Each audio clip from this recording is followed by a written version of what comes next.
1996 cricket ലോകകപ്പ് ശ്രീലങ്കയ്ക്ക് നൽകിയ സന്തോഷവും അഭിമാനവും ഇന്നും ആരാധകരുടെ മനസ്സിൽ മായാതെ നിൽക്കുന്നുണ്ട്. ചരിത്രത്തിൽ ആദ്യമായാണ് ശ്രീലങ്ക അന്ന് ക്രിക്കറ്റ് ലോകകപ്പ് സ്വന്തമാക്കിയത്. പാകിസ്ഥാനിൽ വെച്ച് നടന്ന മത്സരത്തിൽ ഓസ്ട്രേലിയയെ പരാജയപ്പെടുത്തിയാണ് ശ്രീലങ്ക വിജയ കിരീടം അണിഞ്ഞത്. അന്ന് ആ ലോകകപ്പ് ഉയർത്തിയ ശ്രീലങ്കൻ ടീമിന്റെ ക്യാപ്റ്റനും ആ വിജയത്തിന്റെ മുഖ്യ ശില്പിയുമായിരുന്നു അർജുന രണതുംഗ എന്ന മികവുറ്റ കളിക്കാരൻ. എന്നാൽ ഇന്ന് ആ പേര് വാർത്തകളിൽ ഇടം പിടിക്കുന്നത് ക്രിക്കറ്റിന്റെയോ ലോകകപ്പിന്റെയോ പേരിലല്ല, മറിച്ച് ഗുരുതരമായ അഴിമതി ആരോപണങ്ങളിലൂടെയാണ്. മുൻ ശ്രീലങ്കൻ ക്രിക്കറ്റ് ടീം ക്യാപ്റ്റനായിരുന്ന രണതുംഗ പിന്നീട് ശ്രീലങ്കൻ ക്യാബിനറ്റിൽ പെട്രോളിയം മന്ത്രിയായി സേവനമനുഷ്ഠിച്ചിരുന്നു. മുൻ മന്ത്രിയായ അർജുന രണതുംഗയെ അറസ്റ്റ് ചെയ്യാൻ ശ്രീലങ്കൻ ഭരണകൂടം ഇപ്പോൾ ഒരുങ്ങുകയാണ്. അറസ്റ്റ് വിവരം സർക്കാർ ഇപ്പോൾ കോടതിയെ അറിയിച്ചിട്ടുണ്ട്. 2017 അദ്ദേഹം പെട്രോളിയം മന്ത്രി ആയിരുന്ന കാലത്ത് നടന്ന ഇന്ധനം വാങ്ങൽ ഇടപാടുകളിലാണ് അഴിമതി ആരോപണം ഉന്നയിച്ചിരിക്കുന്നത്.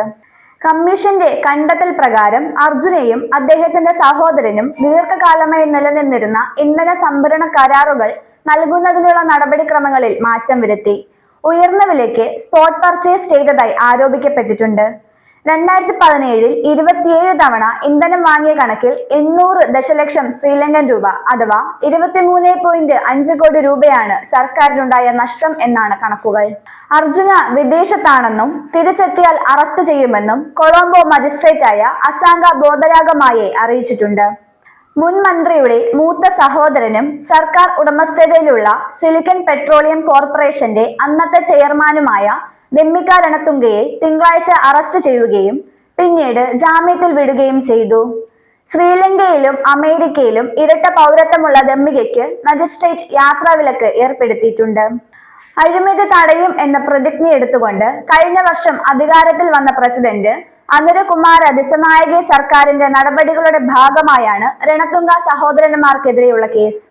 രണതുംഗയുടെ മറ്റൊരു സഹോദരനും മുൻ ടൂറിസം വകുപ്പ് മന്ത്രിയുമായ പ്രസന്നയെ ഇൻഷുറൻസ് തട്ടിപ്പ് കേസിൽ കഴിഞ്ഞ വർഷം അറസ്റ്റ് ചെയ്തിരുന്നു. ആ കേസ് ഇപ്പോഴും നിലവിലുണ്ട്. എന്നാൽ ഒരു ബിസിനസ്സുകാരനിൽ നിന്ന് പണം തട്ടിയെടുത്ത കേസിൽ 2022 ജൂണിൽ അദ്ദേഹം ശിക്ഷിക്കപ്പെട്ടിരുന്നു. ഈ കേസിനെ തുടർന്ന് പ്രസന്ന ഇപ്പോഴും ജയിലിൽ തുടരുകയാണ്. ഒരു കാലത്ത് ലോകമെമ്പാടുമുള്ള ക്രിക്കറ്റ് പ്രേമികൾ ആരാധിച്ചിരുന്ന ഒരു വ്യക്തിയിൽ നിന്നും ഇത്തരമൊരു പ്രവൃത്തി ആരും പ്രതീക്ഷിച്ചിരുന്നില്ല. ഒരു സെലിബ്രിറ്റിയുടെ പതനം എന്നൊക്കെ സമൂഹ മാധ്യമ ഇടങ്ങളിൽ പോസ്റ്റുകൾ നിറയുകയാണ്.